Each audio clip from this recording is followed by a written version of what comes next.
দেশের অর্থ সম্পদগুলো যদি এখান থেকে লুটপাটের মতো কোনো পরিবেশ ভবিষ্যতে তৈরি হয়, তার জন্য কিন্তু সরকার দলকে দায়ী থাকতে হবে মাননীয় স্পিকার। কারণ বিএনপি সরকার 2001-এ যখন ক্ষমতায় এসেছিলেন, তারা তত্ত্বাবধায়ক সরকারের নিজেদের মতো করে উপদেষ্টা বাড়ানোর জন্য প্রধান বিচারপতির বয়স যখন 65 থেকে 67 করেছিলেন, তারপরে একটা দীর্ঘ ভোগান্তি জাতিকে আমাদের পোহাতে হয়েছিল। মাত্রই 2টা আইন এখানে পাশ করা হলো। আমরা জানি যে সরকার দল এখানে সংখ্যাগরিষ্ঠ, তারা যেভাবে চাইবেন সেভাবে আইন পাশ হবে, এখানে হাউজের বাস্তবতা। কিন্তু যে 2টা আইন পাশ করা হলো এবং যে জনমত যাচাইয়ের জন্য এবং প্রস্তাবগুলো উত্থাপন করা হয়েছিল, যিনি সদস্য আছেন তিনিও এই আইনগুলোর বিষয়বস্তু কি তার বক্তব্যের সময় সেই বিষয়টা তিনি উল্লেখ করেন নাই।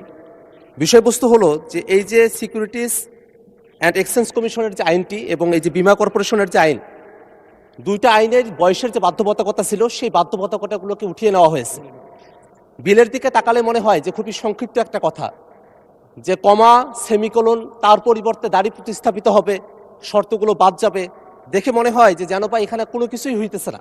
কিন্তু বাস্তবতা হলো এই যে সিকিউরিটিজ অ্যান্ড এক্সচেঞ্জ কমিশন, সেখানে 65 বছরের একটা বাধ্যবাধকতা ছিল চেয়ারম্যান এবং সদস্যদের ক্ষেত্রে, এবং বীমা উন্নয়ন ও নিয়ন্ত্রণ কর্তৃপক্ষ সেখানে 67 বছরের একটা বাধ্যবাধকতা ছিল।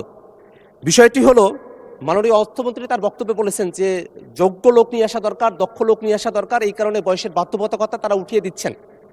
প্রশ্নটা হলো যে এটা কি কোনো ব্যক্তিকে মাথায় রেখে এটা করা হচ্ছে নাকি একটা পলিসিকে মাথায় রেখে এটা করা হচ্ছে?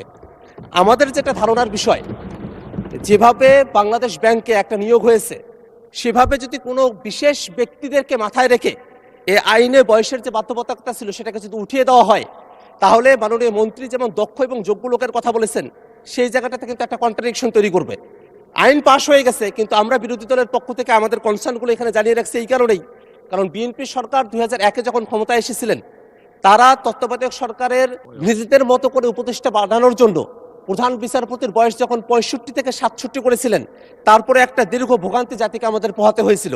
সে জায়গাটাতে এই যে শেয়ার মার্কেটের মতো একটা জায়গায় নিজেদের মতো করে লোক বসানো হবে, এই চিন্তাতেই যদি বয়সের বাধ্যবাধকতা একেবারে উঠিয়ে দেওয়া হয়, সেখানে বয়সের আর কোনো বাড়ি রাখা হলো না, বীমা কর্পোরেশনের ক্ষেত্রে কোনো বাড়ি রাখা হলো না।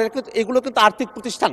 দেশের অর্থ সম্পদগুলো যদি এখান থেকে লুটপাটের মতো কোনো পরিবেশ ভবিষ্যতে তৈরি হয়, তার জন্য কিন্তু সরকার দলকে দায়ী থাকতে হবে মাননীয় স্পিকার। আমরা আমাদের এই কনসার্নটা জানিয়ে রাখলাম।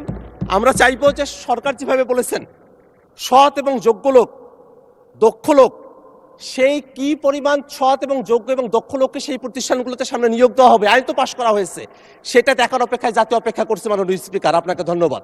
ধন্যবাদ মাননীয় সদস্য, কনসার্নটা এক্সপ্রেস করার সুযোগ পেয়েছেন, অসংখ্য ধন্যবাদ।